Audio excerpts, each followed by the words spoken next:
তো hello guys, কেমন আছো সব? তো চলে এলাম আর একটা রান্নার রেসিপি নিয়ে। তো চলো আজকের আমি কিরকম রান্না করি না করি সব কিছু তোমাদেরকে দেখাবো।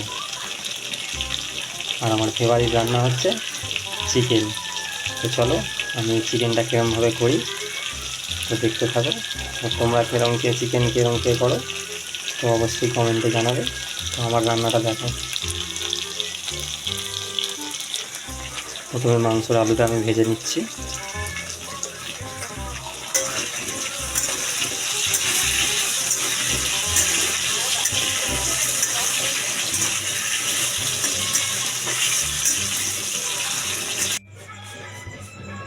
তো দেখতেই পাচ্ছ, প্রেম করে বিয়ে করেছি বলে আমাদের ঘরে থেকে তো কেউ মেনে নেয় না। তো আমরা দুজনেই ভাড়া করে থাকি, আমরা স্বামী স্ত্রী। তো আমার বাড়িতে কেউ মেনে নেয় না, ওর বাড়িতে কেউ মেনে নেয় না। তো যেহেতু দুজন ভালোবেসে বিয়ে করেছি, এখনকার মানুষ জানি না এখনও জাত ফাত ধর্ম অনেক কিছুই মানে। তো আমরা ওইসব মানে যেহেতু দুজনকে ভালোবেসেছি, তো ভালোবাসাটা কি অপরাধ? তা অনেকে দেখেছি সুসাইড করে, অনেকে দেখেছি অনেক কিছুই করে।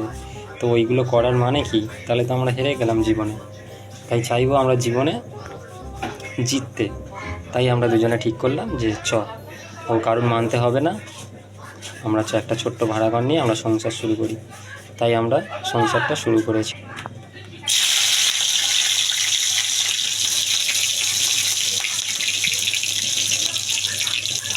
তো আমরা এখন বর্তমানে দুজনে ঘর ভাড়ায় থাকি, ঠিক আছে। সবই তো আমাদের ঘর বাড়ি সবই দেখেছো। তো জানি না ঘরের লোক কবে মানবে, না মানলেও লাইফটা এরমভাবে কাটিয়ে দেবো, কারোর জন্য কিছু আট টাকায় না। তো আমি একটা কোম্পানিতে কাজ করি। তো কোম্পানিটায় আমি 4 বছর ধরেই কাজ করছি। আমরা বিয়ে করেছি 4 বছর হয়েছে সবে। তো যা মাইনে পাই মোটামুটি আমাদের দুজনের চলেই যায়। তো কেউ ফোন করে খোঁজও নেয় না, মেনে তো নেয় না, কিন্তু কেউ খোঁজও কোনো দিন ফোন নেয় না আমাদের দুজনের যে কীরকম আছি না আছি। তো আমি বলি বাদ দে, ও মনটা খারাপ করে যে একবারও কেউ ফোন করলো না। আমাদের দুনিয়াটাই স্বার্থে চলে, কেউ কারোর খোঁজ নেবে না। তুই যদি কিছু করে দেখাতে পারিস, ঠিক দেখবি তোর পায়ের কাছে এসে ওরা পড়বে। তো জীবনে হার মেনে নিস না। তো আমি তোর বড় হয়ে কোনো দিন হার মানছি না, তুই কেন হার মানবি? যা হচ্ছে ভালোর জন্যই হচ্ছে, মেনে নে। দেখো, যদি বলো যে বউ থাকতে ঘরে কেন তুমি রান্না করছো, এটা বলা ভুল হবে। যেহেতু আমরা দুজনকে ভালোবেসে বিয়ে করেছি, ঠিক আছে। তো বউকে সাহায্য করাটা এটা কি কোনো অপরাধ? বউকে সাহায্য করা তোমার কর্তব্যও বলতে পারো, এটা ভালোবাসাও বলতে পারো। তো আমাদের মনের কথা তো কারোকেই বলতে পারি না। তো আমাদের কেউ খোঁজে নেয় না, যেহেতু একমাত্র ভরসা তোমরা। তাই ভাবলাম তোমাদের সঙ্গে সব কিছু শেয়ার করি। যদি বলো যে আমাদেরকে কেন বলবে, দেখো না বললে মনের ভেতরটা যেন কীরকম করে। তাই ভাবলাম যে সবাই সব কথা অনলাইনে শেয়ার করছে যেহেতু, তা আমাদেরও কথাটাও যদি শেয়ার করি, যদি মানুষের মনে লেগে থাকে তো কিছু বলবে, আর যদিও না লেগে থাকে না বলবে। তো তার জন্য তোমাদের সঙ্গে সব কিছু আমরা শেয়ার করছি। তো আমার আর আমার ওয়াইফের ফেসবুকে আলাপ। তো আমাদের কথাটা ফেসবুকেই চলে। 6 মাস মেসেজ করি, 6 মাস ভিডিও কলে কথা বলি, তারপরে দেখা করতে যাই আমরা লুকিয়ে লুকিয়ে 1 বছর প্রেম করেছি। তো সত্যিটা কতদিনে চাপা থাকবে, আসলে ধরাই পড়ে গেছে। তা আমরা এমন দুজনকে ভালোবেসে ফেলেছিলাম যে এমন হয়ে গেছিলো একসময় যে দুজনকে ছাড়া বাঁচবো না। তো দেখতে পাচ্ছি বাড়ির অবস্থা খুবই খারাপ, বাড়ির লোকের, আমার বাড়ির লোক ওর বাড়ির লোকের। তাই আমরা ডিসাইড করলাম পালিয়ে বিয়ে করবো। তা ফাইনালি একদিন ডেটটা ঠিক করলাম, তখন ওর 18 বছর হয়নি। তোর 18 বছরের অপেক্ষা করছিলাম। তোর বাড়ি থেকে অনেক অত্যাচার করছিল, যদিও ফোন কেড়ে নিত, হ্যাঁ, খেতে দিত না, এরকম অনেক কিছুই করেছিল, ঠিক আছে। তো আমার বাড়ির লোকও বলেছিল যে ওই মেয়েকে বিয়ে করলে তোকে যৌতুক করবো, এই করবো সেই করবো। তো আমরা এইসব কোনো কান দিইনি। তো ফাইনালি ওর 18 বছর অপেক্ষা ছিলাম বয়স হওয়ার। তো ফাইনালি যখন 18 বছর পড়েছিল, সেই সময়টা আমরা ঠিক করলাম পালিয়ে গিয়ে বিয়ে করবো। তাই পালিয়ে গিয়ে বিয়েটা করেছি। তো এখানে তো এত কথা বললে তো ভিডিওটা অনেকটাই বড় হয়ে যাবে। তো এই ভিডিওতে সব কথা বলতে পারবো না। তো আমি এক একটা ব্লগের মাধ্যমে আমার কথাগুলো সব কিছু শেয়ার করব। তোমাদের যদি ভালো লাগে তোমরা অবশ্যই ভিডিওগুলো দেখবে, কথাগুলো শুনবে, আর আমাদের প্রত্যেকটা কাহিনী সব কিছু তোমাদের সঙ্গে শেয়ার করব।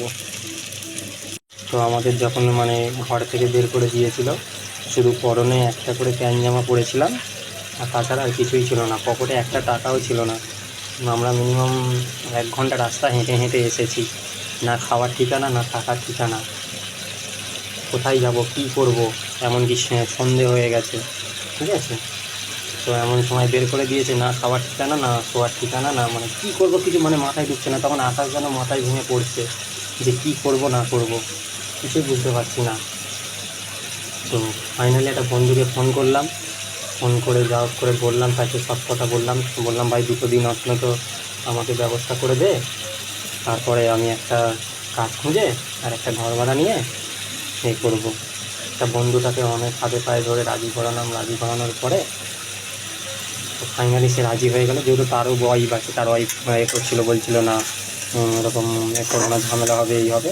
তো বন্ধুটা যেহেতু ভালো, তা বন্ধুটা আমাকে সাহায্য করলো ফাইনালি। তা ওর কাছে 2 দিন সময় নিয়ে নিয়েছিলাম, নিয়ে আমার ওয়াইফকে ওর বইয়ের কাছে রেখে দিয়েছিলাম।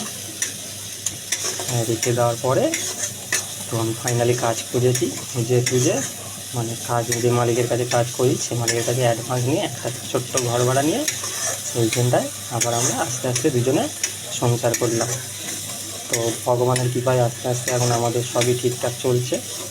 আমি সবসময় মানে বলি ওকে যে ধৈর্য রাখবি, ধৈর্য হারাবি না, একদিন দেখবি সব ঠিক হয়ে যাবে। একদিন এমন কিছু করে দেখা যাতে তুই ওদের কাছে না, ওরা তোর কাছে ছুটে আসে মেয়ে বলে, আর আমাকে আমার বাড়ির লোক আপন করে নেয়। তো এই ভিডিওতে এত কিছু বলা যাবে না, তো ভিডিওটা অনেক বড় হয়ে যাচ্ছে। জানি না আমাদের ভালো লাগে কি না, তোমরা কোনো সাপোর্ট করো না, কিচ্ছু করো না, দেখি শুধু দেখো। তোমরা দেখো না বলছি না, কিন্তু তোমরা দেখো, কিন্তু জানি না আমাদের কেন সাপোর্ট করো না, হয়তো আমাদেরকে ভালো লাগে না, পছন্দ হয় না। হ্যাঁ, আমরা অনেক কিছু দেখাতে পারি না। জানি না একটা মেয়ে ভিডিও করলে কোটি কোটি লাইক আসে, তার মিলিয়ন মিলিয়ন ভিউজ আসে, কিন্তু আমাদের মতন গরিবদেরকে সাপোর্ট করবে, কে কী করবে আমাদের মতন লাভারদের? ওই জন্য হয়তো আমাদেরকে তোমরা সাপোর্ট করো না। দেখো, কিন্তু দেখো না সেটা বলছি না, দেখো আমার হাজার হাজার ভিউজ আসে, হ্যাঁ পার ডে 1000 ভিউজ আসে, সেটা না, তোমরা দেখো বলেই আসে। তো জানি না তোমাদের মনে কী লাগবে, কী করলে তোমরা পছন্দ করবে, তো তোমরা বলো, কমেন্টে জানাও যে কী করবো, কীরকম তোমাদের পছন্দ। আমরা চাইছি তোমরা আমাদের সাপোর্ট করলে যাতে আমরা একটু আগে দাঁড়াতে পারি, আমাদের বাড়ির লোককে প্রমাণ করতে চাই যে আমরাও ভুল ছিলাম না, আমরাও ঠিক ছিলাম। আর ওর মেয়েকে আমার হাতে দিয়ে ওরা ভুল করে না, আর আমি এই মেয়েটাকে বিয়ে করে আমার বাড়ির লোকের কাছে প্রমাণ করতে চাই যে আমিও ভুল করিনি। তো এটাই আমি প্রমাণ করতে চাইছি।